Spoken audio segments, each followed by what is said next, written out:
हाँ जी। जय जिनेंद्र।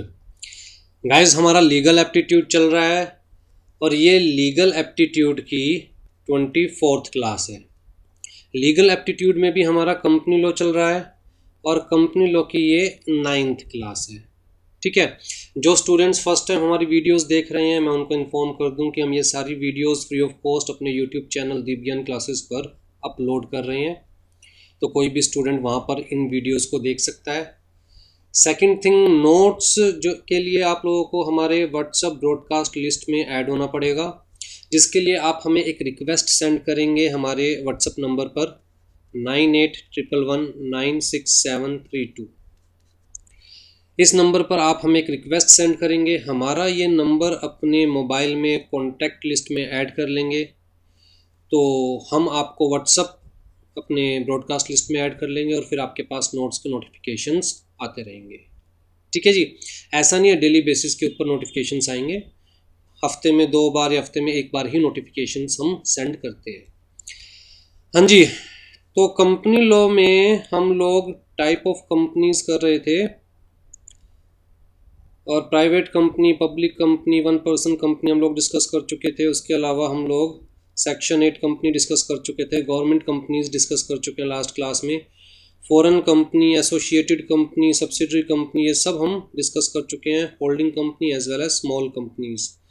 तो we have to start with dormant company, section 455। इस सेक्शन को मैं कहूँगा याद रखेंगे तो बेटर रहेगा। Section 455, dormant. डोरमेंट का मतलब क्या है? कहता है जी इनएक्टिव। डोरमेंट मीन्स इनएक्टिव, एक ऐसी कंपनी जो करंटली काम नहीं कर रही, इनएक्टिव है। ठीक है। हो सकता है कंपनी बनाई गई हो स्पेसिफिकली फ्यूचर प्रोजेक्ट के लिए।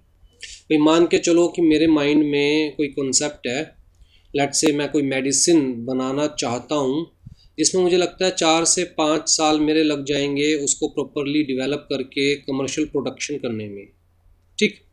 लेकिन मेडिसिन के लिए मेरे पास नाम अभी से दिमाग में, लेट्स से दीप ज्ञान। तो जी मैं दीप ज्ञान के नाम से कंपनी इनकॉर्पोरेट कर लूँगा, स्पेसिफिकली आरओसी को कहूँगा कि देखिए जी अभी हम लोग काम नहीं करेंगे, काम जो कमर्शियल प्रोडक्शन है वो 4-5 साल बाद स्टार्ट होगी, तो फॉर द टाइमिंग हमारी जो कंपनी इनएक्टिव रहेगी। या फिर हो सकता है कंपनी ऑलरेडी चल रही थी, किसी वजह से अभी काम नहीं हो रहा है कंपनी में पिछले 2 साल से 3 साल से, तो जी मैं आरओसी को कहूँगा कि देखिए जी हमारी कंपनी में एट प्रेजेंट कोई काम नहीं हो रहा है, तो हमारी कंपनी क्या है? इनएक्टिव है। या फिर खुद आरओसी मेरी कंपनी की एक्टिविटीज़ देख कर डिटरमाइन करेगा कि भैया हाँ कंपनी काम ही नहीं कर रही है, कोई सिग्निफिकेंट फाइनेंशियल ट्रांजैक्शन नहीं हो रही है कंपनी के अंदर, कोई बिजनेस ट्रांजैक्शन नहीं हो रही है, तो भैया इस कंपनी को for the timing dormant declare कर दिया जाए, इनएक्टिव डिक्लेयर कर दिया जाए, ताकि लोगों को क्लियर कट पता हो कि this company is not working at present. Company exist करती है बट बिजनेस नहीं कर रही, काम नहीं कर रही। ठीक है। तो उस पॉइंट ऑफ व्यू से कि भैया जो स्टेक होल्डर्स है, जैसे कि इन्वेस्टर्स हैं हमारे पास, जैसे कि कंज्यूमर्स हैं हमारे पास, जैसे कि गवर्नमेंट है, जो भी कंपनी के स्टेक होल्डर्स हैं उनको क्लियर कट पता होना चाहिए कौन सी कंपनी काम कर रही है, कौन सी कंपनी काम नहीं कर रही है। तो भैया कंपनी के नाम के आगे इनएक्टिव लगाना जरूरी है या नहीं है, कंपनी को डोरमेंट डिक्लेयर करना जरूरी है। ठीक है जी। तो डोरमेंट कंपनी का मतलब एक inactive company, dormant is a status, सिर्फ ये एक स्टेटस है जो किसी कंपनी को दिया जाता है अगर कंपनी काम नहीं कर रही तो, which is inactive currently. Inactive company का मतलब क्या है? कहता है जी company has not been carrying on any business और ऑपरेशन, कोई बिजनेस ट्रांजैक्शन नहीं हो रही है, इसी तरह कोई सिग्निफिकेंट अकाउंटिंग ट्रांजैक्शन नहीं हो रही है फॉर लास्ट 2 फाइनेंशियल ईयर्स, या फिर कंपनी ने अपनी financial statements, annual returns ROC के पास फाइल नहीं करी है पिछले 2 फाइनेंशियल ईयर से, तो आरओसी तो मान के चलेगा भैया कंपनी काम ही नहीं कर रही, तभी तो कंपनी ने अपनी फाइनेंशियल स्टेटमेंट या एनुअल रिटर्न फाइल नहीं करी आरओसी के पास, राइट। तो जी या तो कंपनी काम ही नहीं कर रही, या पिछले 2 सालों से, फाइनेंशियल ईयर यहाँ पर हमें कंसिडर करना है, पिछले 2 सालों से कंपनी में कोई सिग्निफिकेंट अकाउंटिंग ट्रांजैक्शन नहीं हो रही है, पिछले 2 सालों से, या फिर कंपनी अपने फाइनेंशियल स्टेटमेंट या एनुअल रिटर्न आरओसी के पास फाइल नहीं कर रही है। इसका मतलब एक कंपनी जो कि एक्टिव है, काम भी कर रही है, अकाउंटिंग ट्रांजैक्शंस भी हो रही है कंपनी के अंदर, लेकिन अगर कंपनी ने लगातार 2 सालों तक अपनी फाइनेंशियल स्टेटमेंट या एनुअल रिटर्न आरओसी के पास फाइल नहीं करी, तो आरओसी उसे इनएक्टिव मानकर चलेगा। ठीक है जी। कहता है जी सिग्निफिकेंट फाइनेंशियल ट्रांजैक्शन क्या हो सकती है, सिग्निफिकेंट अकाउंटिंग ट्रांजैक्शन क्या हो सकती है, वो डिफाइन नहीं किया हुआ। कोई भी हो सकती है, अलग अलग टाइप की कंपनीज में अलग अलग फाइनेंशियल ट्रांजैक्शन या अकाउंटिंग ट्रांजैक्शन हो सकती है। हाँ, ये कहा हुआ है कि भैया इन ट्रांजैक्शंस को हम सिग्निफिकेंट अकाउंटिंग ट्रांजैक्शन कंसीडर नहीं करेंगे। मतलब अगर कोई कंपनी सिर्फ ये ट्रांजैक्शंस कर रही है तो हम मान के चलेंगे still company is not doing any significant accounting transaction. ठीक है, company is not making any significant accounting transaction. जैसे कि कहता है payment of fee by company to ROC. अब यह हर कंपनी को आरओसी को फ़ी तो फाइल करनी ही है ना, बड़ी सिंपल सी बात है। जो भी कंप्लायंस फीस है या कोई फॉर्म अपलोड करना है तो फीस आरओसी को पे करनी पड़ेगी। कहता है this is not a business transaction, ये कोई बिजनेस ट्रांजैक्शन नहीं है कंपनी का, ये तो कंप्लायंस है। और कंप्लायंस रिलेटेड अगर फ़ी पे करनी पड़ रही है कंपनी को तो that shall not be considered as significant accounting transaction because that is not connected with the business या ऑपरेशन ऑफ द कंपनी। मान के चलो मेरी कंपनी है दीप ज्ञान प्राइवेट लिमिटेड। अब जी यहाँ पर मेरा बिजनेस है टीच करना, कोचिंग प्रोवाइड करना, ऑनलाइन क्लासेस प्रोवाइड करना। ठीक, अगर मैं ऑनलाइन क्लासेस प्रोवाइड नहीं कर रहा हूँ, कोई फीस नहीं ले रहा हूँ, कोई खर्चे नहीं कर रहा हूँ, बस कंपनी को मेंटेन करने के लिए जो भी मिनिमम रिक्वायरमेंट्स है वो कंप्लाई कर रहा हूँ, जो मिनिमम फॉर्म्स है वो अपलोड कर रहा हूँ, राइट, जो स्टेशनरी बुक्स मुझे मेंटेन करनी है वो मेंटेन कर रहा हूँ, तो स्टिल चाहे मैं फॉर्म्स अपलोड कर रहा हूँ, फॉर्म्स की फ़ी भी पे कर रहा हूँ, स्टेशनरी बुक्स भी मेंटेन कर रहा हूँ, लेकिन काम तो नहीं कर रहा ना। तो कहता है उस टाइप की transaction can not be considered as significant accounting transaction, तो कंपनी मान के चली जाएगी इनएक्टिव है। इसी तरह payment made by company to fulfil the requirement of this act या एनी अदर लॉ, तो बिजनेस ट्रांजैक्शन तो नहीं है ना। Allotment of shares to fulfil the requirement of this act, अगर कोई कंपनी शेयर्स अलॉट कर रही है just to fulfil the requirement of company law, भाई कंपनी लो किसी कंपनी को कह रहा है जी आपकी पेडअप कैपिटल कम से कम 1 लाख होनी चाहिए, और कंपनी लो की रिक्वायरमेंट को फुलफिल करने के लिए शेयर कैपिटल इशू की जा रही है, पैसे लिए जा रहे हैं लेकिन उन पैसों से काम नहीं किया जा रहा, तो भैया इनएक्टिव कंसीडर किया जाएगा, सिग्निफिकेंट अकाउंटिंग ट्रांजैक्शन नहीं कंसीडर किया जाएगा। इसी तरह payment for the maintenance of its office या रिकॉर्ड्स, भाई रिकॉर्ड्स मेंटेन करने हैं, रजिस्टर मेंटेन करने हैं, ऑफिस मेंटेन करना है, लेकिन अभी काम नहीं कर रही कंपनी, तो कहता है चाहे कंपनी ऑफिस मेंटेन कर रही है, रिकॉर्ड्स मेंटेन कर रही है, रजिस्टर मेंटेन कर रही है, इन सब चीज़ों के लिए हो सकता है किसी प्रैक्टिसिंग कंपनी सेक्रेटरी की सर्विसेज भी ले रही हो कंपनी और उस प्रैक्टिसिंग कंपनी सेक्रेटरी को पैसा भी दे रही हो, लेकिन काम तो नहीं कर रही ना। तो कुल मिला के कहता है जी इन चीज़ों को हम सिग्निफिकेंट फाइनेंशियल ट्रांजैक्शन कंसीडर नहीं करेंगे। बहुत इंपॉर्टेंट पॉइंट है एमसीक्यू के पॉइंट ऑफ व्यू से। ठीक है, compulsory dormant status by ROC, कहता है आरओसी, अच्छा मैंने आपको बताया ना कि या तो हम आरओसी के पास जाएंगे हाथ जोड़ के बाबूजी अभी हम काम नहीं कर रहे तो हमें डोरमेंट स्टेटस दे दीजिए, या आरओसी को खुद को दिखाई दे रहा है कि भैया कंपनी ने पिछले 2 सालों से यार कोई फाइनेंशियल स्टेटमेंट अपलोड नहीं करी है, कोई एनुअल रिटर्न अपलोड नहीं करी है, तो उस केस के अंदर आरओसी कंपनी को एक नोटिस इशू करेगा कि भैया बताओ आपका नाम डोरमेंट कंपनी के रजिस्टर में क्यों ना ऐड किया जाए, आपको डोरमेंट कंपनी क्यों ना डिक्लेयर किया जाए। और आरओसी फिर उस कंपनी को अगर सेटिस्फैक्ट्री कोई जवाब नहीं मिला तो आरओसी उस कंपनी को एज डोरमेंट कंपनी अपने रजिस्टर में नोट कर लेगा। ठीक है, तो कुल मिला के वो कंपनी क्या बन जाएगी, डोरमेंट कंपनी, उसका स्टेटस क्या हो जाएगा, inactive. Compliances applicable to dormant company, कहता है डोरमेंट कंपनी को कुछ कंप्लायंसेस करने पड़ते हैं। अब मैं बड़ी सिंपल सी बात कर रहा हूँ, मैंने कहा जी दीप ज्ञान है मेरी कंपनी, राइट, मैं फ़िलहाल काम नहीं कर रहा, बट कंपनी तो है, कंपनी है तो मिनिमम नंबर ऑफ़ डायरेक्टर्स तो मेंटेन करने पड़ेंगे। तो जैसे हर पब्लिक कंपनी को minimum 3 directors board of directors में रखने पड़ते हैं, हर प्राइवेट कंपनी को minimum 2 directors board of directors में रखने पड़ते हैं, हर 1 पर्सन कंपनी में कम से कम 1 डायरेक्टर होना चाहिए। तो इसी तरह चाहे पब्लिक कंपनी डोरमेंट है, कोई प्राइवेट कंपनी डोरमेंट है, कोई 1 पर्सन कंपनी डोरमेंट है, लेकिन फिर भी मिनिमम नंबर ऑफ़ डायरेक्टर्स तो मेंटेन रखने पड़ेंगे, मिनिमम नंबर ऑफ़ मेंबर्स तो मेंटेन रखने पड़ेंगे। जैसे कि पब्लिक कंपनी के केस में मिनिमम 7 मेंबर्स है, प्राइवेट कंपनी के केस में मिनिमम 2 मेंबर्स है, ये तो मेंटेन रखने पड़ेंगे। उसके अलावा कहता है जी डोरमेंट कंपनी को कुछ रिटर्न्स भी फाइल करनी पड़ती है, कुछ डॉक्यूमेंट्स, जो कि return of dormant company basically इसे हम कहते हैं। और उस रिटर्न में हम बेसिकली आरओसी को इन्फॉर्म करते हैं कि कंपनी की करंट फाइनेंशियल पोजीशन क्या है। कब करना पड़ेगा ये रिटर्न ऑफ डोरमेंट कंपनी, कहता है with in 30 days from the end of each financial year, right.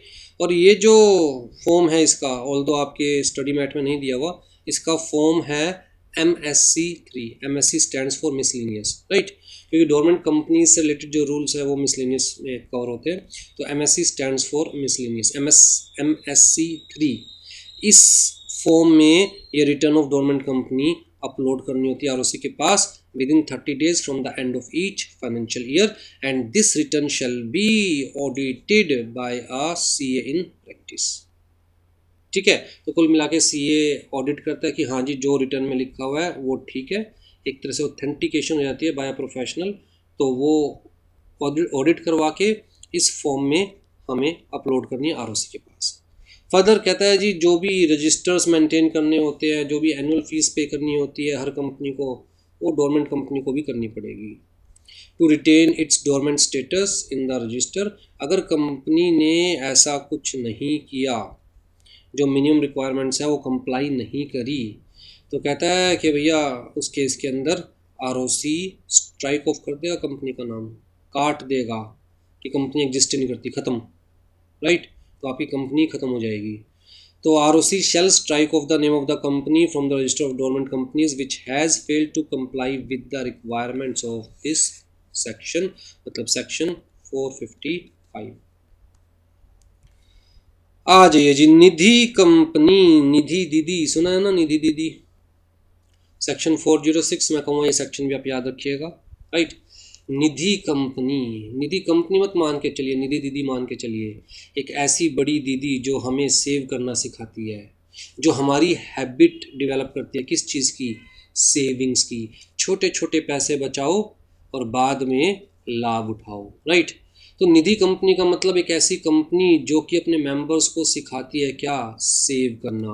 पहले डेफिनेशन पढ़ते हैं, डेफिनेशन कहाँ दे रखी है, कहता है जी निधि रूल्स 2014 में डेफिनेशन दी हुई है। तो निधि कंपनी से रिलेटेड रूल्स कौन से हैं, निधि रूल्स 2014। डेफिनेशन क्या कह रही है, कहता है Nidhi means a company which has been incorporated as Nidhi, जो आरओसी को निधि कह के इनकॉर्पोरेट हो रही है कि भाई मैं निधि कंपनी हूँ, with the object of cultivating the habit of thrift and saving among its members। मतलब उस कंपनी का काम क्या है, अपने मेंबर्स को ये सिखाना कि कैसे छोटे छोटे पैसे बचाए जा सकते हैं। तो मान के चलो मैं किसी निधि कंपनी को ज्वाइन कर रहा हूँ as the member of the Nidhi company, और जी मैं वहाँ पर एक अकाउंट ओपन करवा रहा हूँ, let's say saving account open करवा रहा हूँ, राइट, और हर रोज़ 50 रुपये, हर रोज़ 20 रुपये, 30 रुपये, 40 रुपये, जितना बचा सकता हूँ बचा के मैं वहाँ जमा करवाता हूँ, जिसकी वजह से मेरे थोड़े थोड़े पैसे जमा हो सकते हैं और फिर वो थोड़े थोड़े पैसे बढ़ते बढ़ते ज़्यादा हो जाएंगे, राइट। तो बेसिकली क्या करती है, ये कहती है मेंबर्स को, कहती है थोड़े थोड़े जितने पैसे बचा सकते हो उतने बचाओ और हमारे पास डिपॉजिट करवाओ। हम जो पैसा मेंबर से ले रहे हैं, देखो ये जो मेंबर्स हैं ये ही पैसा दे रहे हैं कंपनी को, थोड़े थोड़े पैसे जो हैं ये मेंबर्स दे रहे हैं। तो जो फंड है निधि कंपनी का, ये निधि कंपनी ये पैसा कहाँ यूटिलाइज़ करेगी, कहता है मेंबर्स को ही इमरजेंसी में देने के लिए। भाई मान के चलो मैं एक निधि कंपनी ज्वाइन करता हूँ जिसके 500 मेंबर्स है, ठीक है, हर मेंबर 100 रुपये महीना जमा करवाता है कंपनी के पास। एक बड़ा सिंपल एग्जांपल लेके चल रहा हूँ मैं। तो जी कंपनी के पास हर महीने कितने चले जाते हैं, 50,000 रुपये, और 12 महीने में, एक साल में कितने हो जाए कंपनी के पास, 6 लाख रुपये। तो जी कंपनी क्या करेगी इन पैसों का, कहता है जो ये 500 मेंबर है, किसी के घर में शादी होगी या किसी को बीमारी के लिए पैसे चाहिए होंगे, उसको बेचारे को कहीं और से पैसे नहीं मिल रहे, तो वो अपनी कंपनी को अप्लाई करेगा लोन के लिए। अपनी निधि कंपनी जिसका मेंबर है वो उसको अप्लाई करेगा लोन के लिए, और फिर ये निधि कंपनी इन्हीं पैसों में से उस मेंबर को क्या देगी, लोन। तो बेसिकली निधि कंपनीज को इसीलिए म्यूचुअल बेनिफिट कंपनी बोला जाता है, म्यूचुअल बेनिफिट कंपनी, राइट। क्यों, क्योंकि मेंबर्स आपस में ही पैसे इकट्ठे कर रहे हैं एक तरह से, और फिर वो मेंबर्स को ही लोन के तौर पे दिए जा रहे हैं, टाइम पर उनके काम आएंगे पैसे वो, जिसके बदले इंटरेस्ट लिया जाएगा। इंटरेस्ट क्या होगा, उस कंपनी का प्रॉफिट होगा, वो प्रॉफिट भी among the members he distribute कर दिया जाएगा खर्चे काट कर, ठीक है। तो सेविंग सोसाइटीज़ बोल सकते हैं, म्यूचुअल बेनिफिट कंपनीज बोल सकते हैं, निधि कंपनीज बोल सकते हैं, जिसका काम क्या है, मेंबर्स को पैसे बचाना सिखाना, plus receiving deposits from and lending to its members only for their mutual benefit. ठीक है जी। तो या तो मैं अपने आप को एज निधि कंपनी बोलकर डिक्लेयर करके इनकॉर्पोरेट कर रहा हूँ, जब मैं कंपनी इनकॉर्पोरेट कर रहा हूँ मैं स्पेसिफिकली कह रहा हूँ जी हाँ मेरे ऑब्जेक्टिव्स क्या है, निधि वाले, जो काम निधि का होता है। या फिर मैं ऑलरेडी ऐसी कोई कंपनी रन कर रहा हूँ इसके ऑब्जेक्टिव्स लगभग सेम है, लेकिन अभी तक मैंने अपने आप को डिक्लेयर नहीं किया था निधि, तो उस केस में सेंट्रल गवर्नमेंट में डिक्लेयर सच कंपनी एज निधि। ठीक है। अब जी देखिए, कुल मिलाकर ऐसी कंपनीज जो छोटे लोग होते हैं, आम लोग होते हैं, मेरे जैसे गरीब लोग होते हैं, उनके पैसे इकट्ठे करती है, पॉसिबल है लेके भाग जाए, जो कंपनी के मैनेजमेंट है पॉसिबल है पैसे लेके भाग जाए, राइट। तो ऐसी कंपनीज के ऊपर गवर्नमेंट को थोड़ा सा ज़्यादा ध्यान रखना पड़ता है, कंप्लाइंसेस भी ज़्यादा होते हैं, इनके लिए अलग से रूल्स भी बनाए गए हैं ताकि ऐसी कंपनीज फ्रॉड ना करे, पैसे लेके ना भागे लोगों के, वरना गरीब आदमी बेचारा जो छोटे छोटे पैसे जोड़ रहा है उसके पैसे भी अगर ऐसी कंपनीज लेके भाग जाएगी तो वो तो ठीक है जी। अगर हम सेक्शन की बात करें, सेक्शन 406 में निधि कंपनी को बेसिकली डिफाइन नहीं किया, इन्होंने क्या कहा हुआ है, कहता है निधि या mutual benefit society means a company which the central government may by notification in the official gazette declare to be Nidhi या म्यूचुअल बेनिफिट सोसाइटी। तो सेक्शन 406 में तो बड़ी सिंपल सी बात कही हुई है भैया, निधि कंपनी का मतलब क्या है, एक ऐसी कंपनी जिसे सेंट्रल गवर्नमेंट डिक्लेयर कर रही है निधि कंपनी, बट काम क्या है वो रूल्स में बता रखा है। तो central government may by notification in the official gazette direct that any provision of this act, companies act 2013, कहता है may apply, may not apply, may apply with such modification, such adaptations as may be specified in the notification. तो कुल मिला के जरूरी नहीं है कि कंपनीज एक्ट के सारे प्रोविजंस निधि कंपनी पर एप्लीकेबल हो, कहता है कुछ प्रोविजंस हो सकता है एप्लीकेबल हो, कुछ ना एप्लीकेबल हो, कुछ बाय विद मॉडिफिकेशंस एप्लीकेबल हो। तो central government time to time notify करवाती रहती है, उसके अलावा रूल्स तो है ही जिसके अकॉर्डिंग निधि कंपनी को चलना पड़ता है। प्रोड्यूसर कंपनी, प्रोड्यूसर नाम ही अपने आप में क्या बता रही है, कहता है समथिंग रिलेटेड टू प्रोड्यूसर, मतलब जैसे कि फार्मर्स, ठीक है, जैसे कि जो ये मिल्क मैन होते हैं, प्रोड्यूसर जो प्रोड्यूस करते हैं कुछ न कुछ, वो लोग मिलकर कंपनी बना ले। 50 फार्मर्स मिलकर एक कंपनी बना ले, किस लिए, एक दूसरे की हेल्प करने के लिए। हर फार्मर के पास हर तरह के इक्विपमेंट्स नहीं होते, हर तरह की मशीन नहीं होती, हर फार्मर कंप्लीटली एजुकेटेड नहीं होता, उसको फर्टिलाइजर्स के बारे में, न्यू टेक्निक्स के बारे में, न्यू टेक्निक्स ऑफ कल्टीवेशन के बारे में नहीं पता होता। तो जी कंपनी किस लिए बनाई जाती है, कहता है ताकि जो कंपनी के मेंबर्स हों उनको एजुकेट किया जा सके, नई नई टेक्निक्स के बारे में, कंपनी के मेंबर्स को न्यू न्यू इक्विपमेंट्स की हेल्प दी जा सके, न्यू टेक्नोलॉजी की हेल्प दी जा सके। मेंबर्स खुद में इतने सक्षम नहीं होते कि अपना प्रोड्यूस प्रॉपरली स्टोर करे, पैक करे, फिर मार्केट में बेचे। कहता है मेंबर्स को मार्केटिंग में, प्रोडक्शन में, सेल्स में हेल्प करे। तो कुल मिलाकर एक इंसान अकेला पड़ जाता है तो साथी हाथ बटाना, एक अकेला थक जाएगा, मिलकर हाथ बटाना, तो वो वाला काम है प्रोड्यूसर कंपनी। ठीक है। तो निधि कंपनी और producer company kind of mutual benefit company है, इवन प्रोड्यूसर कंपनी भी, लेकिन प्रोड्यूसर कंपनी किस पॉइंट ऑफ व्यू से, प्रोड्यूसर्स के पॉइंट ऑफ व्यू से, जबकि निधि कंपनी का काम क्या है, सिर्फ और सिर्फ आपको ये बताते कि आप छोटे छोटे पैसे सेव करके डिपॉजिट करवा सकते हो हमारे पास, आड़ी भीड़ में आपके ही काम आएंगे, जब कहीं और से लोन नहीं मिलेगा तो हम ही आपको लोन देंगे मेंबर्स के पैसों में से, ठीक। लेकिन प्रोड्यूसर्स कंपनी खाली सिर्फ ये पैसे का काम नहीं करती, फाइनेंशियल हेल्प नहीं करती, बल्कि अपने मेंबर्स को एजुकेट करती है, न्यू टेक्नोलॉजीज़ के बारे में बताती है, न्यू इक्विपमेंट्स के बारे में बताती है, मार्केटिंग में, कहता है जी प्रोडक्शन में, सप्लाई में, सेल में, इन सब में हेल्प करती है मेंबर्स की, ठीक। प्रोड्यूसर कंपनी, अच्छा सबसे इंपॉर्टेंट चीज़, कहता है प्रोड्यूसर कंपनीज के जो प्रोविजंस है still govern by companies act 1956, मतलब अभी तक भी कंपनीज एक्ट 2013 एप्लीकेबल नहीं है in case of producer companies. तो जी कंपनीज एक्ट 1956 का पार्ट 9A जो कि है सेक्शन 581A से लेकर 581ZT तक। ठीक, हमें तो सिंपल आपके पॉइंट ऑफ व्यू से ऑब्जेक्टिव्स पढ़ने हैं प्रोड्यूसर कंपनी के।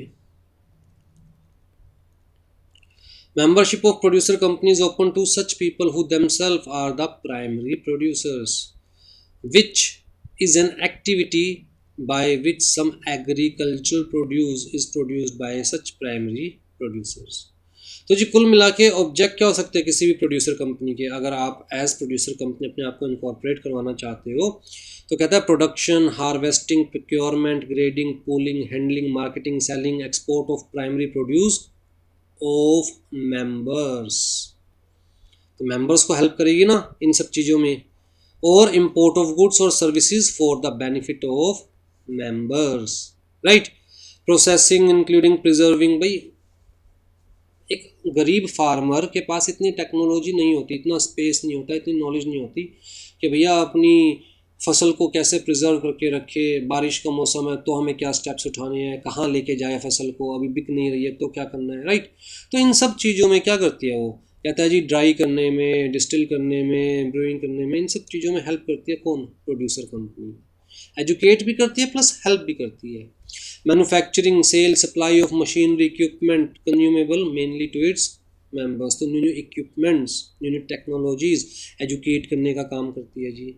ऑन म्यूचुअल असिस्टेंस प्रिंसिपल, एक दूसरे को एजुकेट करो, एक दूसरे की हेल्प करो। टेक्निकल सर्विसेज रेंडर करती है, कंसल्टेंसी सर्विसेज रेंडर करती है, ट्रेनिंग, रिसर्च एंड डेवलपमेंट, ये सारी एक्टिविटीज़।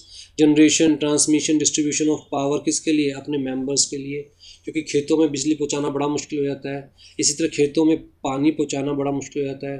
तो जी कैसे पानी को स्टोर करके रखना है, कंजर्व करके रखना है, कैसे यूज़ करना है, कम से कम पानी में कैसे ज़्यादा से ज़्यादा आउटपुट लेके आना है, राइट। इंश्योरेंस ऑफ प्रोड्यूसर्स और their primary produce, promoting techniques of mutuality and mutual assistance, आपस में मिलजुल कर एक दूसरे की मदद करो। Other welfare measures as may be decided by the board from time to time. तो कुल मिला के आप ये सारी एक्टिविटीज़ के रट्टे मारने की ज़रूरत नहीं है, आपको सिर्फ इतना पता होना चाहिए कि भैया प्रोड्यूसर कंपनी अपने मेंबर्स की हेल्प के लिए ही बनाई जाती है। कौन से मेंबर्स, कहता है जी वो जो कि प्राइमरी प्रोड्यूसर होते हैं, जैसे कि फार्मर्स है जो कि प्राइमरी प्रोडक्ट प्रोड्यूस करते हैं, right. Further it has been clarified that every producer company shall deal primarily with the produce of its active members for carrying out any of its objects specified above। तो जी mainly अपने members के produce को ही deal कर सकती है, external products को deal नहीं कर सकती। म्यूचुअल असिस्टेंस वाला कंसेप्ट है अगेन, ठीक है जी। तो लो जी हमारा टाइप्स ऑफ कंपनीज खत्म। अब हमें स्टार्ट करना है जी इनकॉर्पोरेशन ऑफ कंपनी। हमने समझ लिया कंपनी क्या होता है, हमने समझ लिया कितनी तरह की कंपनी हो सकती है। इनकॉर्पोरेट करना है तो भैया ब्रॉड कैटेगरी क्या होती है, private company, public company, one person company. फिर हमने देखा यार अगर हम private company, public company, one person company कोई भी इनकॉर्पोरेट करने जा रहे हैं तो हमारे पास ऑप्शन है कि भैया हमें कैपिटल की रिक्वायरमेंट है या नहीं है, या हमारे ऑब्जेक्ट्स क्या है। तो उसके बेसिस पर हम डिसाइड करते हैं कि कंपनी लिमिटेड बाय शेयर करनी है, लिमिटेड बाय गारंटी करनी है, अनलिमिटेड करनी है। फिर जो लिमिटेड बाय शेयर में भी कहता है जी having share capital, limited by guarantee में भी हैविंग शेयर कैपिटल हो सकता है, not having share capital. Unlimited company भी हैविंग शेयर कैपिटल हो सकता है, not having share capital, right. तो कुल मिला के वी हैव टू डिटरमाइन, सबसे पहले तो कहते हैं जी पर्पस के बेसिस पर डिटरमाइन करो कि आपको एक नॉर्मल कंपनी इनकॉर्पोरेट करनी है, सेक्शन 8 कंपनी इनकॉर्पोरेट करनी है, प्रोड्यूसर कंपनी इनकॉर्पोरेट करनी है। बल्कि यहाँ एक पॉइंट और जोड़ लो कि आपको निधि कंपनी इनकॉर्पोरेट करनी है। सबसे पहले तो डिटरमाइन करोगे ना भाई नॉर्मल बिजनेस करने के पॉइंट ऑफ व्यू से कंपनी इनकॉर्पोरेट करनी है, सेक्शन 8 चैरिटेबल पर्पस के पॉइंट ऑफ व्यू से, या प्रोड्यूसर कंपनी या निधि कंपनी। अब जी हमने डिसाइड किया जी हमें तो नॉर्मल कंपनी बिजनेस करना है हमें तो, ठीक है जी। क्या बिजनेस करना है, कहता है जी सेल ऑफ ऑनलाइन वीडियोस। चलिए जी अब डिसाइड करो स्केल कितना रखना है, क्या एज पब्लिक कंपनी इनकॉर्पोरेट करनी है कहता है large company with public investment, future में जाके आपको लगता है कि हाँ जी हमें पब्लिक इन्वेस्टमेंट लेनी है, पब्लिक को इन्वॉल्व करना है, या छोटी कंपनी रखनी है, private company among some members, right, या as a one person company incorporate करनी है, अकेला। ठीक है जी। फिर जी उसके बाद ये डिसाइड होने के बाद ये डिटरमाइन करो कि हाँ भैया अगर पब्लिक कंपनी करनी है या प्राइवेट कंपनी करनी है, तो मान के चलो प्राइवेट कंपनी करनी है जी इनकॉर्पोरेट, तो जी क्या कंपनी लिमिटेड बाय शेयर करना है, या लिमिटेड बाय गारंटी करना है, या फिर limited by guarantee having share capital करना है, या अनलिमिटेड करना है, या फिर अनलिमिटेड हैविंग शेयर कैपिटल करना है। तो ये सारे फैक्टर्स डिसाइड करने के बाद ही आपको पता चलेगा कि आपको क्या इनकॉर्पोरेट करना है। अब जी हमने कहा कि हमें तो प्राइवेट कंपनी इनकॉर्पोरेट करनी है, private company limited by shares incorporate करनी है। ठीक है, लिमिटेड बाय गारंटी केस में तो हमने क्या कहा था, जिस तरह क्लब्स वगैरह है उनको हम लिमिटेड बाय गारंटी के तौर पे इनकॉर्पोरेट कर सकते हैं, लेकिन हमें तो प्योर बिजनेस करना है जी, हमें अपनी वीडियोस की सेल करनी है, तो हम प्राइवेट कंपनी, क्योंकि मैं एक्सटर्नल पब्लिक इन्वेस्टमेंट नहीं चाहता, पब्लिक इंटरफेरेंस नहीं चाहता, मैं चाहता हूँ कि भैया मैं और मेरे घर के कुछ लोग ही कंपनी में बने रहे, तो प्राइवेट कंपनी इनकॉर्पोरेट करेंगे, private company with share capital. चलिए जी, अब मैं देखूँगा कि कंपनी लॉ ने ऐसी कंपनी के लिए क्या कंप्लाइंसेस रखी हुई हैं, क्या रिक्वायरमेंट्स रखी हुई है। जैसे कंपनी लॉ सेक्शन 3 क्या कहता है, कहता है पब्लिक कंपनी बनानी है तो मिनिमम 7 मेंबर्स चाहिए, प्राइवेट कंपनी बनानी है मिनिमम 2 मेंबर्स चाहिए, 1 पर्सन कंपनी बनानी है तो 1 मेंबर चाहिए। ठीक है, इसी तरह कंपनी लॉ ने सेक्शन 149 ने क्या कहा, कहता है जी डायरेक्टर्स के बारे में बताया कि भैया कम से कम 3 डायरेक्टर होने चाहिए, पब्लिक कंपनी के केस में कम से कम 2 डायरेक्टर होने चाहिए, प्राइवेट कंपनी के केस में कम से कम 1 डायरेक्टर होना चाहिए, 1 पर्सन कंपनी के केस में, राइट।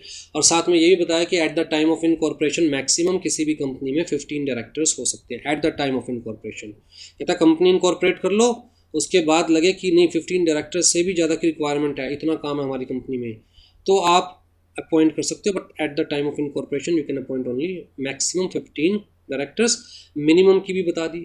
चलो जी, तो उस पॉइंट ऑफ व्यू से मैं सबसे पहली जो रिक्वायरमेंट है, कहता है मिनिमम नंबर ऑफ मेंबर्स, वो सेटिस्फाई करूँगा।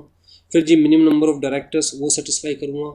फिर जी डायरेक्टर वही बन सकता है जिसके पास डिन नंबर हो, डायरेक्टर आइडेंटिफिकेशन नंबर, डिन नंबर मतलब डायरेक्टर आइडेंटिफिकेशन नंबर। एक तरह से मान के चलिए जैसे व्हीकल चलाने के लिए लाइसेंस चाहिए गवर्नमेंट से, तो भैया डायरेक्टर बनने के लिए डिन नंबर चाहिए गवर्नमेंट से, अभी के लिए मान के चलिए। ठीक, तो भैया देखूँगा मैं जिसको डायरेक्टर बनाना चाहता हूँ या मैं खुद अपनी कंपनी का डायरेक्टर बनना चाहता हूँ, तो क्या डिन अवेलेबल है या नहीं है।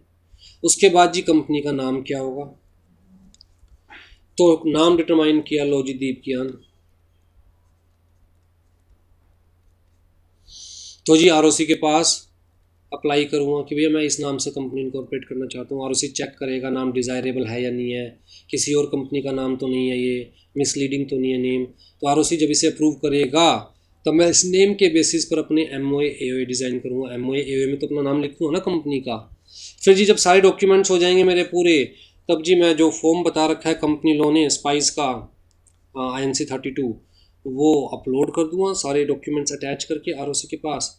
आरओसी को लगेगा सब कुछ ठीक है, सारी रिक्वायरमेंट्स मैंने कंप्लाई की हुई है, तो आरओसी मुझे सर्टिफिकेट दे देगा, सर्टिफिकेट ऑफ इनकॉर्पोरेशन, मतलब now my company is incorporated. ठीक, तो सबसे पहले minimum number of members, minimum number of directors, directors के पास जो प्रपोज डायरेक्टर्स है जिनको डायरेक्टर्स बनाना चाहते हैं उनके पास डिन नंबर है या नहीं है। उसके बाद नेम ऑफ द कंपनी, फिर जी अप्रूव हो जाएगा नेम तो प्रिपेयर एमओए एओए, उसके बाद जी file form, fee declaration as specified by company law, जो कि हम पढ़ेंगे, राइट, एज पर सेक्शन 7। अब जी सब कुछ फाइल कर देंगे, आरओसी चेक करेगा, आरओसी को लगा सब कुछ ठीक है तो आरओसी सर्टिफिकेट ऑफ इनकॉर्पोरेशन दे देगा, which is the conclusive evidence that all the requirements of company law is complied with. ठीक है जी। आज ये सेक्शन 3 सबसे पहले फॉर्मेशन ऑफ कंपनी क्या कह रहा है, कहता है minimum number of persons required to incorporate a company. Section 3 sub section 1, 2 he sub section है सेक्शन 3 में, और मैं चाहूँगा ये सेक्शन भी याद रखे और सब सेक्शन भी याद रखे, 2 ही सब सेक्शन है। सब सेक्शन 1 क्या कहता है कि भैया अगर आपको कंपनी बनानी है तो पब्लिक कंपनी केस में 7 और more members are required, persons कह लीजिए वो मेंबर्स बन जाएंगे, right. 2 or more persons are required in case of private company, at least 1 person is required in case of 1 person company, at least क्या 1 person is required, ना 1 से ज़्यादा हो सकते हैं ना 1 से कम हो सकते हैं। ठीक, तो जी ये जो लोग इनिशियली मिलकर कंपनी बना रहे हैं वो लोग 2 डॉक्यूमेंट भी बनाएंगे, ये भी किसने बताया सेक्शन 3 में। और मेमोरेंडम ऑफ एसोसिएशन जो डॉक्यूमेंट है उसको बकायदा साइन करेंगे, उसमें अपना नाम लिखेंगे, अपने ऑक्यूपेशन के बारे में लिखेंगे, अपना एड्रेस लिखेंगे, सामने साइन करेंगे, ये बताएंगे कि हम जो इनिशियल मेंबर्स बनने जा रहे हैं कितने शेयर्स ले रहे हैं, कौन कितने शेयर्स ले रहा है, राइट।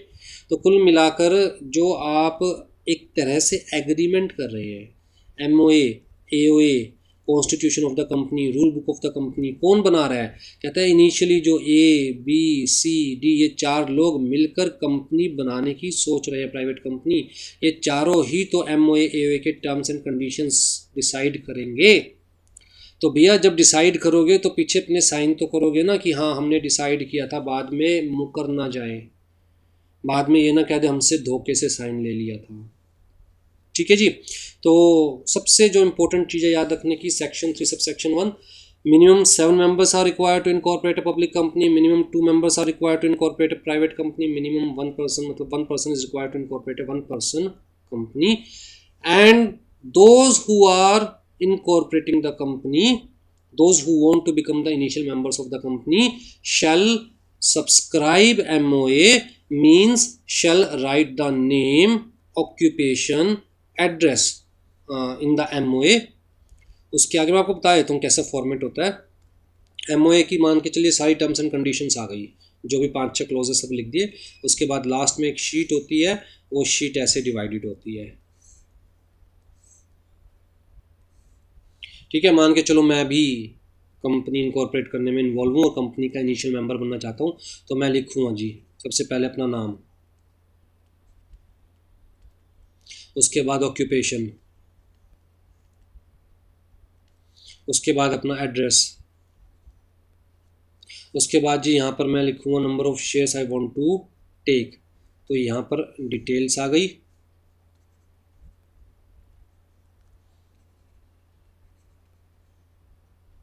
मैं कहता हूँ जी मैं इनिशियली 1000 शेयर्स लूँगा। ठीक है, और उसके आगे मैं क्या करूँगा, अपने सिग्नेचर, ख़त्म। फिर इसी तरह दूसरा बंदा करेगा, इसी तरह तीसरा बंदा करेगा, जितने भी लोग इन्वॉल्व हैं, राइट। क्यों कर रहे हैं हम लोग कि भैया जो MOA की कंडीशंस है, जो कंपनी का नाम रखा गया, जो पेड अप कैपिटल रखी गई, जो भी कंपनी की लाइबिलिटी हम लोगों ने डिसाइड की थी, भैया मुझे सब चीज़ों के बारे में पता है। अच्छा यहाँ पर ना एक और आएगा कॉलम, विटनेस। यहाँ पर एक विटनेस कॉलम भी आएगा, सामने विटनेस भी अपना नाम लिखेगा, एड्रेस लिखेगा और साइन करेगा। क्यों? विटनेस कहेगा जी देखिए मेरे सामने अनुराग जी ने साइन किए थे MOA को, AOA को, और अब मुकर नहीं सकते अपनी बात से। ठीक है, तो basically witness is to authenticate the signatures of the subscribers, and because we are writing our names, our details on the memorandum of association, तो इनिशियल जो मेंबर्स बनेंगे उनको क्या बोला जाता है, subscribers of the MOA, subscribers of the AOA। ठीक है जी। उसके बाद जी सब सेक्शन 2 ने क्या कहा, सेक्शन 3 की कहता है जी आप जो एक कंपनी बनाने जा रहे हो, चाहे पब्लिक कंपनी, चाहे प्राइवेट कंपनी, चाहे 1 person company, it may be company limited by share और लिमिटेड बाय गारंटी और अनलिमिटेड कंपनी। ठीक, तो ये सारी चीज़ें हम ऑलरेडी डिस्कस कर चुके हैं प्रीवियस क्लासेस में, और ये भी डिस्कस कर चुके हैं कि प्राइवेट कंपनी केस में number of members can not be more than 200। आ जाइए जी। अब सबसे पहली कंडीशन में पता चल गई, कोई भी कंपनी बनानी है तो मिनिमम नंबर ऑफ मेंबर्स कितने होने चाहिए। दूसरी condition minimum number of directors चाहिए जी। ठीक, तो वो सेक्शन 149 में बताए हुए हैं। डायरेक्टर्स के जो सेक्शंस है वो सेक्शन 149 से ही स्टार्ट हो रहे हैं, और स्टार्ट होते ही सीधा आपके सर पे बता दिया कि भैया डायरेक्टर कौन होता है, डायरेक्टर कौन बन सकता है, मिनिमम नंबर ऑफ डायरेक्टर्स कितने होने चाहिए, इंडिपेंडेंट डायरेक्टर क्या होता है, ये सब सेक्शन 149 में बता दिया। तो जी सेक्शन 149 सब सेक्शन 1 ने कहा कि हर company, every company shall have a board of directors. Collectively directors को क्या बोलते हैं, बोर्ड ऑफ डायरेक्टर्स। तो जी कहता है in case of public company there shall be at least 3 directors, in case of private company there shall be at least 2 directors, in case of 1 person company there shall be at least 1 director. Maximum कितने हो सकते हैं, 15 at the time of incorporation. दोबारा repeat कर रहा हूँ, at the time of incorporation. कहता है कंपनी इनकॉर्पोरेट कर लीजिए, अगर आपको लगे कि और डायरेक्टर्स की रिक्वायरमेंट है तो pass special resolution and increase the number of directors. 15, 20, 25, 30 जितने डायरेक्टर्स आपको भर्ती करने हैं कंपनी में भर्ती कर सकते हो. But at the time of incorporation when you are creating the company, that time maximum number of directors can be 15. ठीक. स्पेशल रेजोल्यूशन क्या होता है, दोबारा से बता देता हूँ. दो तरह के रेजोल्यूशंस होते हैं. जनरल मीटिंग की बात करें, जनरल मीटिंग का मतलब मीटिंग ऑफ मेंबर्स. तो जी कुल मिला के अगर नंबर ऑफ डायरेक्टर्स इंक्रीज करने हैं तो बोर्ड ऑफ डायरेक्टर्स के हाथ में नहीं है, they have to call members, right. तो जनरल मीटिंग में दो तरह के रेजोल्यूशन होते हैं. एक होता है ऑर्डिनरी रेजोल्यूशन, एक होता है जी स्पेशल रेजोल्यूशन. ऑर्डिनरी रेजोल्यूशन का मतलब क्या होता है, कंसेंट ऑफ मोर देन 50%. ठीक है. तो जहाँ ऑर्डिनरी रेजोल्यूशन पास करना है we have to take the consent of more than 50% members. जहाँ स्पेशल रेजोल्यूशन पास करना है we have to take the consent of 75% और मोर. तो मिनिमम 75% की कंसेंट चाहिए. इनकी कहते हैं जो मेंबर्स मीटिंग में प्रेजेंट है और साथ में वोट भी कर रहे हैं. मान के चलो कि भैया स्पेशल रेजोल्यूशन पास करना था, कंपनी के मेंबर्स है 1 लाख, लेकिन जनरल मीटिंग में पहुंचे सिर्फ 1,000. उन 1,000 में से भी कहता है जी 200 ऐसे मेंबर्स है जो कि इनएक्टिव है, आके बस बैठ गए. हाँ भाई चाय ले आओ, जो फल फूल समोसे वगैरह खिलाने वो खिलाओ, हम तो बस इसी वास्ते आए हैं. ठीक. Means they are not participating in the business as such, in the decision making process, right. तो जी members who are present in the meeting and participating in the voting कितने रह गए. तो जी इनका 75% देखना है, इनमें से मोर देन 50% देखना है. ठीक है. तो जी कम से कम 3 director in case of public company, कम से कम 2 directors in case of private company, कम से कम 1 director in case of 1 person company. Further हाँ जी ये कंडीशन फर्स्ट टाइम लाई गई कंपनीज एक्ट 2013 में कि भैया at least 1 director in every company shall be resident in India. Guys यहाँ पर जो मैंने नोट्स सेंड करे हैं आप लोगों को ऑलरेडी, जो मैं सेंड कर चुका हूँ जिनके पास पहुँच गए हैं, उन नोट्स में ये लिखा हुआ है. पता नहीं कैसे ये ओल्ड प्रोविज़न लिखा रह गया, अपडेट नहीं हुआ, बट इसे आप रिमूव कर दीजिए.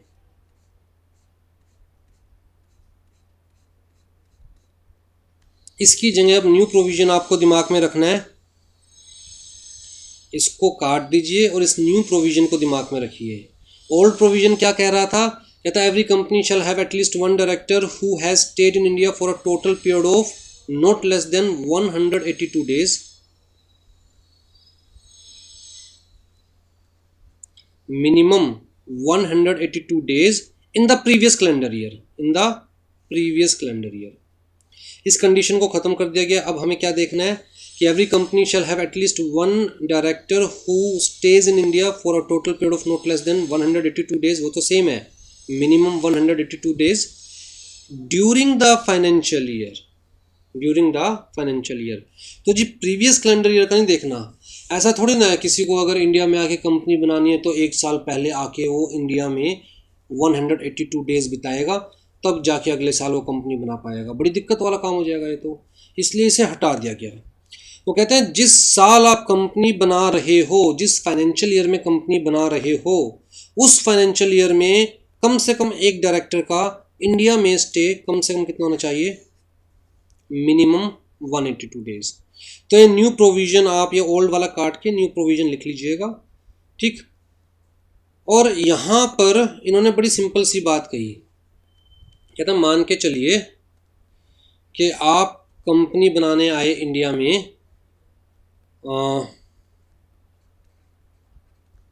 1 अक्टूबर 2020 को. फाइनेंशियल ईयर कब से स्टार्ट हो रहा है ये वाला, कहता है जी 1 अप्रैल. खत्म कब हो रहा है, 31 मार्च. आप जब कंपनी बना रहे हो तब ऑलरेडी हाफ फाइनेंशियल ईयर तो जा चुका, राइट. तो ये हाफ तो आपका एक्सपायर हो चुका.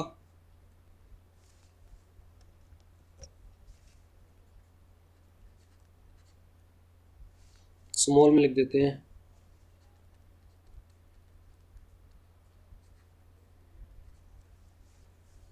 राइट। अब तो आपके पास कितना टाइम रह गया, हाफ फाइनेंशियल ईयर रह गया। तो कहता है अगर आप 1 अप्रैल को ही इंडिया में कंपनी बनाते, तब हम देखते जी फाइनेंशियल ईयर में, इस फाइनेंशियल ईयर में कम से कम इंडिया में स्टे कितना होना चाहिए, 182 डेज मिनिमम है। ये मैक्सिमम कितना भी हो सकता है, क्या 365 के 365 दिन इंडिया में रहे, बट मिनिमम स्टे कम से कम एक डायरेक्टर का। कहने का मतलब ये है सारे डायरेक्टर्स फॉरनर ना हो ना यार, कोई एक डायरेक्टर तो ऐसा हो जिसे हम कहें रेजिडेंट इन इंडिया है, जिसको हम इंडिया में पकड़ सके, राइट। तो कम से कम एक डायरेक्टर का स्टे कम से कम कितना होना चाहिए पूरे फाइनेंशियल ईयर में, 182 डेज।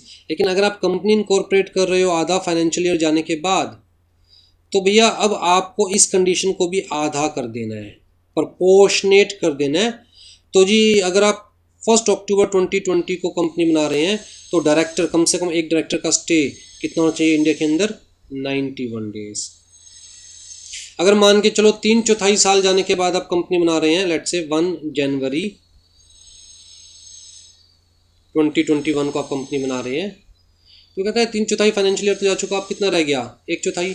तो इस कंडीशन को भी हम क्या कर देंगे, 1/4, ठीक है। तो प्रोपोर्शनेटली हमें रिड्यूस कर देना है अगर हम फर्स्ट डे को, फाइनेंशियल ईयर के फर्स्ट डे को कंपनी इनकॉर्पोरेट नहीं कर रहे तो। Provided that in case of newly incorporated company, the requirement under this subsection shall apply proportionately at the end of the financial year in which the company is incorporated। ठीक है जी, आ जाइए जी। अब देखते हैं इनकॉर्पोरेशन ऑफ कंपनी केस में क्या क्या documents है, क्या क्या फॉर्म्स है। तो जी सेक्शन 7 में बताया हुआ है कि कौन कौन से डॉक्यूमेंट्स हमें प्रिपेयर करने हैं, कौन कौन सी डिक्लेरेशंस हैं, और क्या क्या डॉक्यूमेंट्स हमें अपलोड करने, किस फॉर्म में अपलोड करने हैं टू इनकॉर्पोरेट द कंपनी। ठीक है, documents required for incorporation of a company, section 7। सबसे पहले तो सेक्शन 7 ने कहा कि भैया जब आपका नेम फाइनलाइज हो जाए, आरओसी से आपको अप्रूवल मिल जाए कि हाँ जी जो आप नेम सोच रहे हैं वो आप नेम रख सकते हैं, तो सबसे पहले तो भैया MOA AOA डिज़ाइन कीजिए, memorandum of association and articles of association. ठीक है, और जी MOA AOA shall be duly signed by all the subscribers. जैसे मैंने बताया था, नेम लिखेंगे, एड्रेस लिखेंगे, डिस्क्रिप्शन लिखेंगे, ऑक्यूपेशन लिखेंगे, and shall be signed by 1 witness. तो मैंने आपको शीट बना के दिखाई थी इस टाइप की। ठीक, तो सबसे पहले तो क्या करना है, MOA बनाओ, AOA बनाओ, और लास्ट में इस टाइप की एक शीट अटैच करो। फिर जी declaration in form INC stands for incorporation, form number INC 8। क्या डिक्लेरेशन दी जाएगी, कहता है बाय एडवोकेट या चार्टेड अकाउंटेंट या कॉस्ट अकाउंटेंट या company secretary in practice who is engaged in the formation of the company. भैया अगर मुझे कंपनी बनानी है तो इनमें से किसी ना किसी की प्रोफेशनल सर्विस मुझे लेनी पड़ेगी ना। तो ये लोग डिक्लेरेशन देंगे, प्लस इनके साथ साथ by a person named in the articles as the director, manager और सेक्रेटरी ऑफ द कंपनी। तो जब हम अपना आर्टिकल ऑफ एसोसिएशन बनाते हैं तो उसी में हम लोग लिख देते हैं who shell be the first directors of the company after the incorporation. तो मान के चलो मैंने, मेरे फ्रेंड ने, मेरे एक ब्रदर ने, तीनों ने मिलकर एक प्राइवेट कंपनी बनाने की सोची, और हमने कहा कि भैया जब कंपनी इनकॉर्पोरेट हो जाएगी तो इनिशियल जो डायरेक्टर्स होंगे वो मैं और मेरा फ्रेंड होगा। ठीक, तो हम दोनों का नाम आर्टिकल ऑफ एसोसिएशन में लिखा जाएगा कि भैया mister Anurag Jain and mister B shall be the first directors of the company after the incorporation. तो भैया कहता है कि जो बंदा इन्वॉल्व है, जो प्रोफेशनल इन्वॉल्व है, चाहे कोई चार्टेड अकाउंटेंट है, चाहे कंपनी सेक्रेटरी है, चाहे पोस्ट अकाउंटेंट है, चाहे एडवोकेट है, जिसकी भी आप प्रोफेशनल सर्विस ले रहे हैं for incorporation of the company, उसके साथ साथ जिसका नाम आप आर्टिकल्स ऑफ एसोसिएशन में लिख रहे हैं as the first director of the company, या फिर first managing director of the company, या manager of the company, secretary of the company, भैया वो भी डिक्लेरेशन लेगा। एक बंदा, सारे नहीं, एक डिक्लेरेशन लेगा। क्या डिक्लेरेशन लेगा कि जी काम सब कुछ ठीक ठाक है, काम सब कुछ ठीक ठाक है, जैसा आपने कहा था हमने कंप्लाई किया है, कंपनी लॉ के सारे प्रोविजंस हमने फॉलो करे हैं। That all the requirements of this act and rules made thereunder in respect of the registration and matter precedent and incidential thereto have been complied with. ये जी company law ने जो जो कहा था हमने सारा कंप्लाई किया है, चाहे वो नेम अप्रूवल से रिलेटेड प्रोविजन से हमने कंप्लाई करे हैं, चाहे वो minimum number of members related provision से हम कंप्लाई कर रहे हैं, minimum number of directors related provision से हम कंप्लाई कर रहे हैं, डायरेक्टर्स के दिन नंबर से रिलेटेड प्रोविजन से हम कंप्लाई कर रहे हैं, that we have complied everything. तो आरओसी को एक डिक्लेरेशन चली जाएगी, और जब आप डिक्लेरेशन दे रहे हो तो आपके दिल में डर होगा, भाई ये भाई साहब मान के चलो किसी चार्टर्ड अकाउंटेंट को या कंपनी सेक्रेटरी को एंगेज किया हुआ है for incorporation of the company, तो भैया ये डिक्लेरेशन दे रहे हैं तो इनके दिल में डर होगा कि भैया अगर गलत डिक्लेरेशन दी तो फंस सकते हैं, हमारी मेंबरशिप पर भी बात आ सकती है। इसी तरह ये भाई साहब जो डिक्लेरेशन दे रहे हैं इनके भी दिल में डर होगा। तो कुल मिला के इस डिक्लेरेशन के थ्रू गवर्नमेंट ये एश्योर करना चाहती है कि हाँ जब आप कंपनी इनकॉर्पोरेट करो तो आप लॉ को कंप्लाई करो।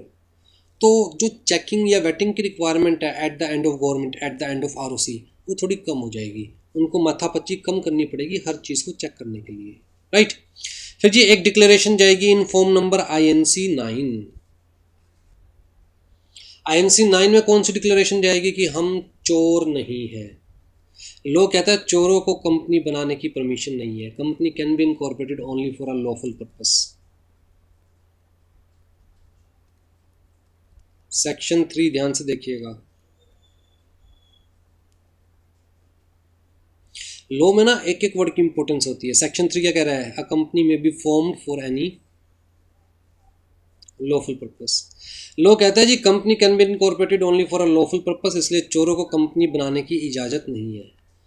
तो जी डिक्लेरेशन कौन देगा, कहता है जो भी मेमोरेंडम को सब्सक्राइब कर रहा है, जैसे मैंने कहा ना ABCD 4 लोग मिलकर कंपनी बना रहे थे तो चारों डिक्लेरेशन देंगे, प्लस जो भी आर्टिकल्स में एज फर्स्ट डायरेक्टर नाम लिखा गया जिसका भी, वो सारे भी डिक्लेरेशन देंगे क्या, कि हम चोर नहीं हैं, ठीक।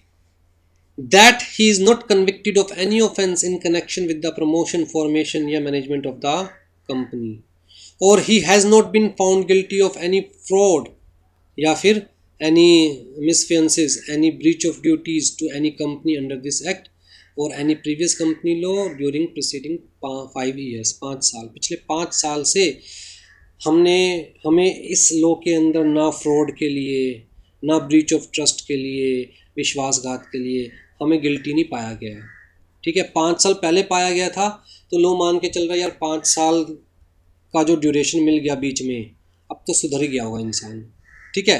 तो पिछले 5 सालों में कोई हमारे अगेंस्ट केस नहीं चला इस लॉ के अंदर। All the documents filed with the ROC contain the information that is correct and complete and true to the best of his knowledge or belief। तो ये जो भी हम आपको इन्फॉर्मेशन दे रहे हैं while incorporating the company, वो सब ठीक है, एटलीस्ट हमारे हिसाब से तो सब करेक्ट है। तो ये एक डिक्लेरेशन जाएगी, यहाँ पर MCQ के पॉइंट ऑफ व्यू से याद करने वाली चीज़ ये है प्रीसीडिंग 5 ईयर्स, कि जी पिछले 5 सालों में आप कंपनी इनकॉर्पोरेट करने जा रहे हो तो यहाँ से 5 साल देख लो, पिछले 5 सालों में कम से कम हमारे ऊपर कोई केस नहीं चला इस लॉ के अंदर, ठीक है, हमें गिल्टी नहीं पाया गया। उसके अलावा जी एड्रेस कंपनी का for correspondence till it's registration, registered office is established, तो कोई ना कोई एड्रेस तो दोगे ना। जब कंपनी इनकॉर्पोरेट हो जाएगी तो कंपनी का रजिस्टर्ड ऑफिस भी होगा, लेकिन जब तक कंपनी इनकॉर्पोरेट नहीं हो रही, आप डॉक्यूमेंट फाइल कर रहे हो गवर्नमेंट के पास, ROC के पास, ROC को अगर कोई कम्युनिकेशन करनी है तो कहाँ करेगी ROC, तो उस पॉइंट ऑफ व्यू से एक एड्रेस दो जी।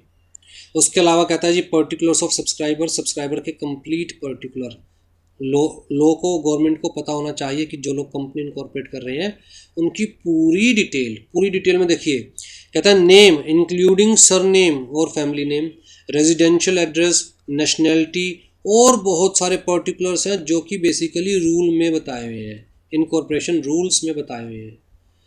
तो आप देखोगे जब उठाकर तो बहुत डिटेल ली जाती है सब्सक्राइबर्स की, जो लोग कंपनी इनकॉर्पोरेट कर रहे हैं उनकी, ताकि अगर कंपनी के नाम पर वो फ्रॉड करके भाग गए तो उनको ट्रेस करना ईजी हो जाए, ठीक। बट इसी तरह particulars of all the persons who are mentioned as first directors of the company in the articles of association, तो उनकी भी कंप्लीट डिटेल, ठीक। फिर जी particulars of interest of person mention in the article of the as the first director of the company, कि जी जो director बनने जा रहा है कंपनी का वो क्या किसी और कंपनी में भी डायरेक्टर है, वो क्या किसी और फर्म के अंदर पार्टनर है, तो वो सारी डिटेल्स भी देनी पड़ेगी। उसके अलावा जिसका नाम एज डायरेक्टर लिखा हुआ है आर्टिकल्स ऑफ एसोसिएशन में, उस पर्सन की कंसेंट भी जाएगी in form number DIR 12। Form number DIR 12 किस चीज़ के लिए? Consent of person to act as a director.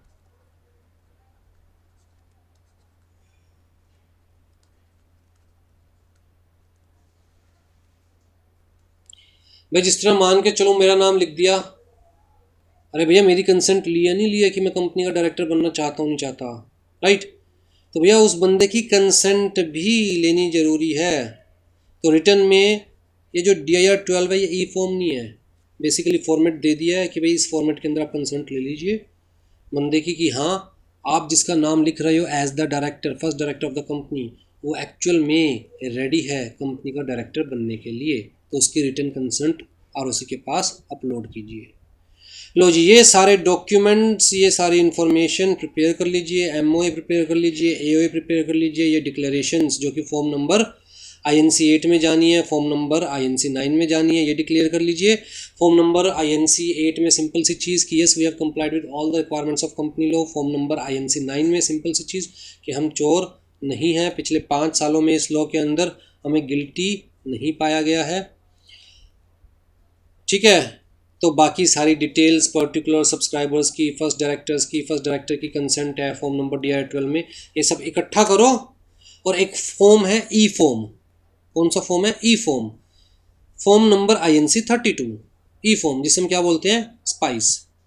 तो फॉर्म नंबर INC 32 में इन सब चीज़ों को अटैच करो। फॉर्म नंबर INC 32 भरो, PDF फॉर्मेट में होता है, PDF में, और उसमें फील्ड भी होते हैं प्लस अटैचमेंट भी होती है, इन सबको अटैच करो, उसके जो फील्ड्स हैं उनको फिल करो और उसी की वेबसाइट पे जाओ। कहाँ पर?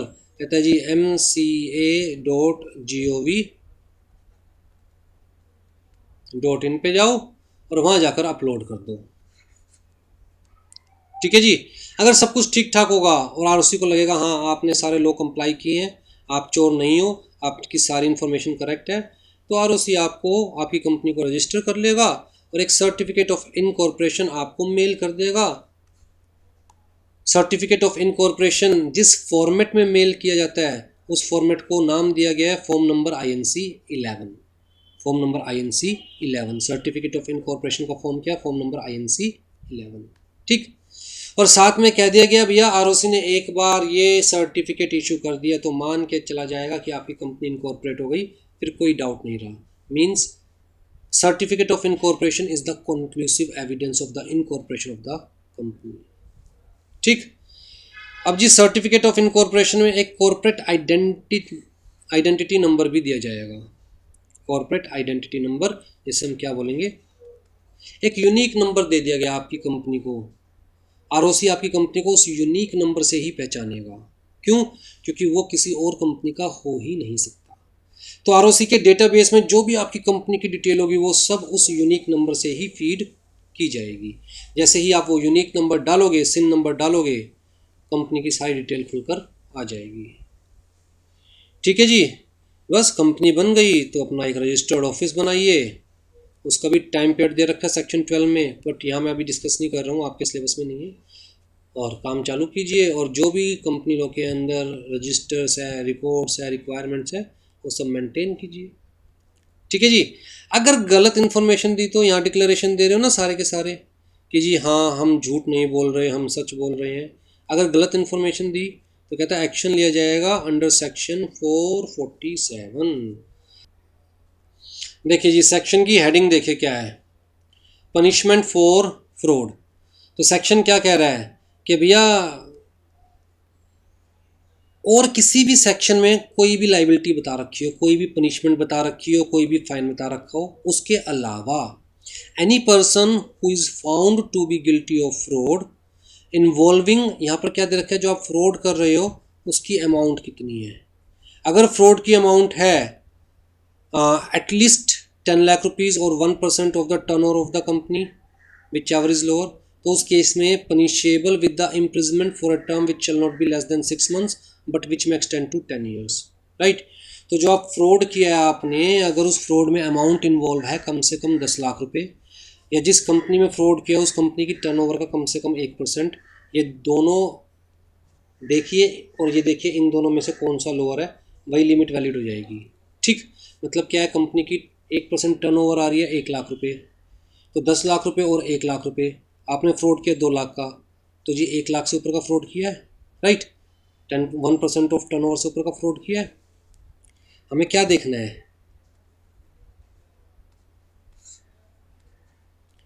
10 लाख और 1% of turnover of company, which ever is lower.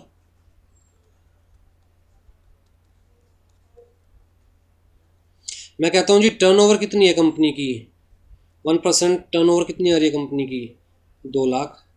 तो जी यहाँ पर क्या हो गया, 10 लाख और 2 lakh, which ever is lower, lower कितना है 2 लाख। तो मतलब अगर 2 लाख से ज़्यादा का फ्रॉड किया है तो सब सेक्शन 1 अप्लीकेबल हो जाएगा, राइट। अगर मान के चलो 1% टर्नओवर है 20 लाख, तो उस केस के अंदर 10 लाख और 20 lakh, which ever is lower, lower क्या है 10 लाख। अगर 10 लाख से ज़्यादा का फ्रॉड किया है, 10 लाख या उससे ज़्यादा का फ्रॉड किया है, तो फिर वो सेक्शन अप्लीकेबल हो जाएगा। क्या पनिशमेंट, कहता है imprisonment for a term which shall not be less than 6 months but which में extend to 10 years, and punishment के साथ साथ shall be liable to a fine which shall not be less than the amount involved in the fraud। 10 lakh का fraud किया है तो 10 लाख का fine कम से कम है, बट विच में extend to 3 times the amount involve in the fraud. तो 10 लाख का फ्रॉड किया है तो 10 लाख कम से कम फाइन है, जिसे 30 लाख तक बढ़ाया जा सकता है। 6 महीने कम से कम सजा है, जिसे 7 साल 10 साल तक 10 साल तक बढ़ाया जा सकता है, राइट। तो इस टाइप की पनिशमेंट्स दी हुई है सेक्शन के अंदर। तो भैया अगर गलत डिक्लेरेशन दी आरओसी को तो इस सेक्शन में एक्शन लिया जा सकता है। ठीक, ये तो हमने क्या पढ़ा अभी तक इस सेक्शन में। कहता है जी अगर फ्रॉड का अमाउंट कम से कम 10 लाख है या 1% of the turnover whichever is higher और लोअर, कहता है लेकिन अगर 10 लाख से कम का फ्रॉड है या 1% टर्नओवर से कम का फ्रॉड है तो उस केस में भी सज़ा बता रखी है, ऐसा नहीं उस केस में सज़ा नहीं है। तो यहाँ फंस जाओगे आप, इनकॉर्पोरेशन में अगर गलत इन्फॉर्मेशन दी तो यहाँ फंस जाओगे। और यहाँ पर भी सज़ा बता रखी है, क्या shall be punishable with the imprisonment for a term which may extend to 5 years or fine which may extend to 50 lakh rupees or with both। ठीक है, तो इनकॉर्पोरेशन वाले केस में चाहे आप ये नहीं कह सकते कि हाँ जी अमाउंट है फ्रॉड की, लेकिन फिर भी यहाँ फंस जाओगे आप। 5 साल तक की सज़ा दी जा सकती है, 50 लाख तक का फाइन लगाया जा सकता है, या दोनों ही लगाया जा सकता है। चलिए जी नेक्स्ट क्लास में we will start with the share capital. Take care.